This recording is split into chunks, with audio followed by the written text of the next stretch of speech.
Business owners are constantly being asked for things, and you can't possibly say yes to everybody. So how do you say no without feeling bad about it or hurting others' feelings? In this video, I'm going to give you my best tip for dealing with this. Welcome to Dave Talks Business.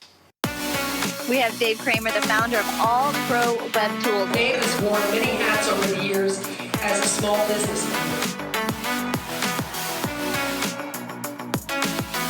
Well, I really feel that small business is the core of the American economy. Amen. Business is a negotiation. You've probably heard the expression, this isn't personal, it's just business. Wikipedia defines business as the activity of making one's living or making money by producing or buying and selling products such as goods and services. What this really means is that business is the exchange of goods and services. So if you're being asked to provide a service, you should be expecting something in return. So here's an important question that I have to ask you. Did you start your business to make money or to help people?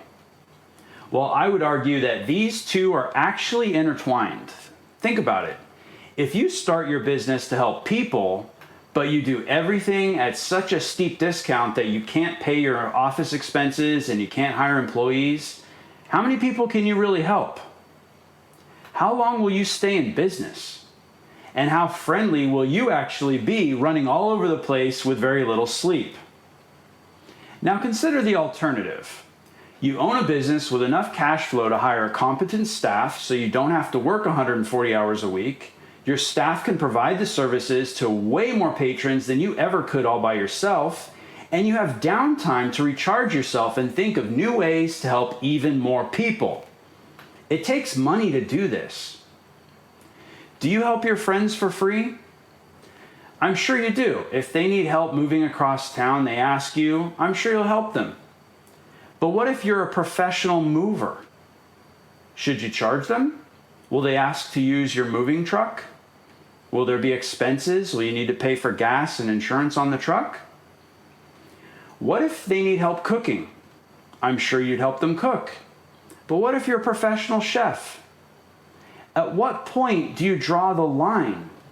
If you consider all of your customers to be like family and friends, does that mean you won't charge them? How can you charge your friends and family when they come to your business? And we all know that they ask for discounts. Should you give them discounts? So what do you do when a friend comes to you and expects you to provide a service for free or asks you for a discount? I'd love to hear your comments below. But my suggestion is that you counter their offer with something that you need.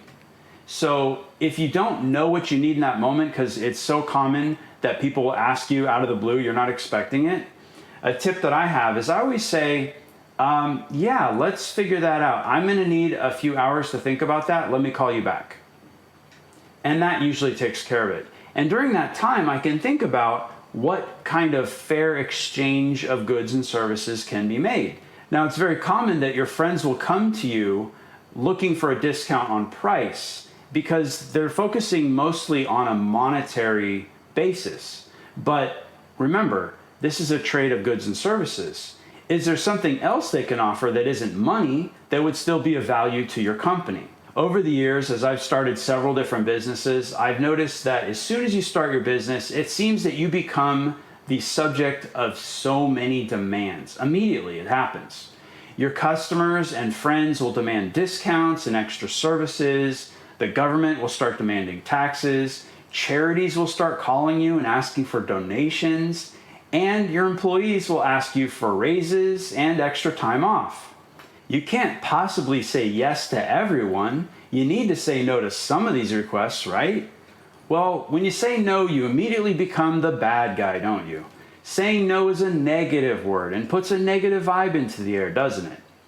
Well, I have found that the best way to say no is by saying yes. And that is Daveism number 5.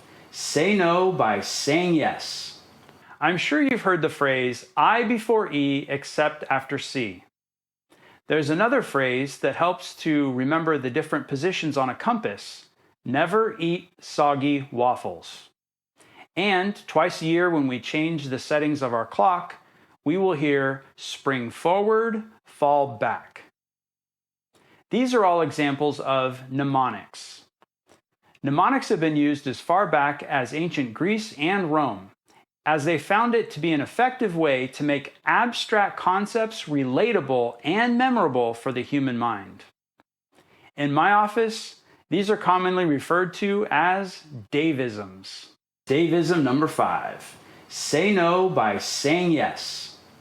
So how does this work? How is this even possible? Well, you first have to understand the basics of negotiation and the power dynamic. When someone makes a request of you, you probably feel an instant negative feeling due to an expectation that you will lose an asset. It may be your time, it may be a loan of money, or it may just result in more work for you. You also have the concern that you don't want to disappoint this friend or this customer or this employee, this person that's asking you for this favor. What I want you to realize is that when someone makes a request of you, it's because you are in a higher position in the negotiation. This means you do have the power to walk away without losing your assets. But we know that societal norms and common courtesy will frown on us for doing so. So how do we address this? Make a counteroffer in the negotiation. Say no by saying yes. So I'll give you some examples. If a customer is requesting a discount, you might say, sure, I'd be happy to give you a discount. Would you mind posting a review online about our services?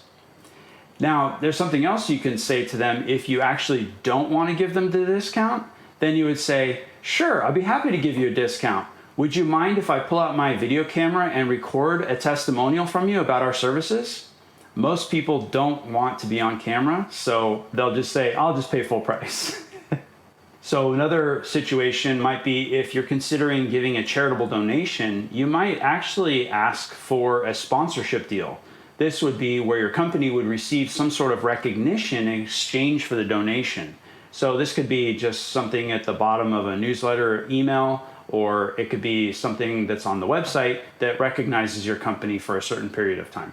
And there's also the situation where an employee is asking for a raise. And I'm sure you want to make sure that your employees are well paid because you want them to stay with you.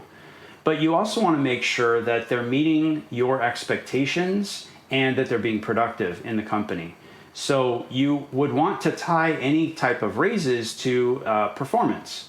And something I actually prefer over a static raise, which is just a dollar amount raise that they just are set at. I've just seen it too many times where once they achieve that level, then their performance starts to drop again. So instead of doing that, what you can do is you can create a bonus structure.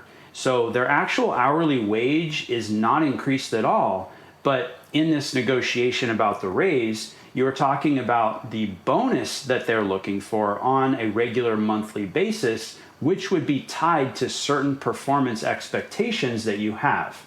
So make sure that you have this all written up so everybody understands and agrees to it. And that way they have their base pay, and then if they perform every month based on what is written, and it's got to be trackable, measurable things. It can't be just subjective because then you're going to have real problems. You want to make sure that it can be tied to actual metrics. But then every month you can come together and review those actual data metrics, and the bonus amount can be derived from that agreement that you have. And another thing that employees commonly ask for is time off.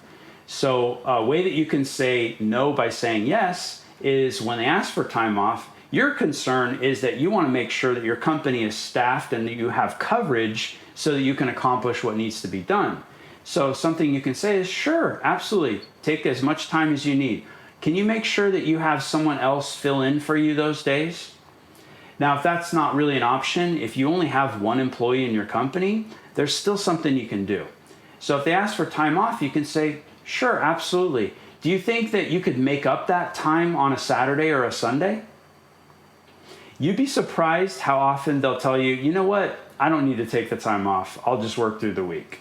I talk to so many business owners who are just too nice.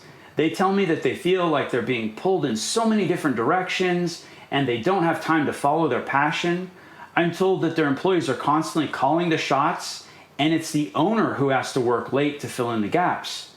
This is backwards. I've seen an unfortunate pattern over the years where it's the nicer business owners who want to please everyone who don't have a business 2 or 3 years down the road. Owning a business means you need to make tough decisions, and you have to do what is logically in the best interests of the company. Don't avoid referring back to your business plan to make sure that the adjustments that you make all year are not taking you off your planned course. That's what makes you different. That's why you're growing, because you're not saying no. So the last 2 days, I say no by saying yes. You would be so excited. Hi, you want such and such on Saturday? Oh, Saturday is fully booked. Would you like it on Friday? Oh, well, yeah. Would it last here? Oh, well, what are you interested in? Oh, certainly. It's indoor. Yes, absolutely. That would work. Would you like to get on my schedule for Friday? Fabulous. What time will you be home? We'll see you then. Beautiful. Love it. Been saying no by saying yes because I don't want to be so crazy. I hope I've given you some things to think about. If I did, please hit the like button below and tell me your thoughts in the comments section below. Hey, thanks for watching. So how did I do? Let me know in the comments below. And if you have an idea for a video I should do in the future, you can put that in the comments too. I also have a free small business resource toolkit available on my website. You can find the link in the description below. If you like this video, go ahead and hit the like button. And you can also subscribe right here. And there's another great video that will help your small business right here.